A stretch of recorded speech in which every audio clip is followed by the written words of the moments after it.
Emily, you know this horse as well as anybody, probably better than anybody. How's he come back, particularly this campaign after what happened in Melbourne?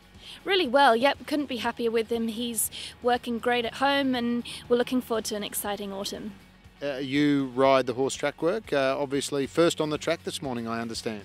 Yes, try and get out there early just to avoid any hassle or anything that might go wrong when it's quiet. It's just easier to get him out there and safely back in his box.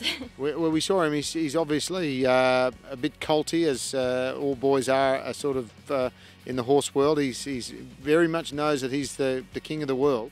Yeah, I know. When he was a 3-year-old, he sort of was colty without knowing what he was doing, and now he's come back as a 4-year-old and he definitely knows what it's all about. But that's just part of the course of working with stallions, and you've just got to be extra careful when handling him and making sure you avoid anything that might go wrong. He's probably the most talked about horse going into the autumn in the Queen Elizabeth, and I heard Murray say that he's felt that he's better than he's ever been before. Do you concur with that? Yeah, absolutely. I mean, he's stronger again than he was in the spring, and this is his time of year. This time last year he just came into his own, and it's quite exciting that he looks like he's doing that again. Touch wood. Fingers crossed. And you ride him in his work. How does he feel to you? Great. Yep, I couldn't be happy with him. His action is fantastic, and he's working up as good as he ever has. A young girl from England with a Kiwi horse that's worth millions, going for huge races. It must be pretty exciting for someone like yourself. Absolutely. I have to pinch myself just to think that I'm lucky enough to look after a horse like this. And it's a great team effort from Murray Baker's team at home in New Zealand, and Bjorn Baker's team here is such a great help, and a lot goes on behind the scenes. It's obviously very handy to have Bjorn there. You can just stroll into a place he's familiar with, and a lot of the staff as well, and obviously Bjorn.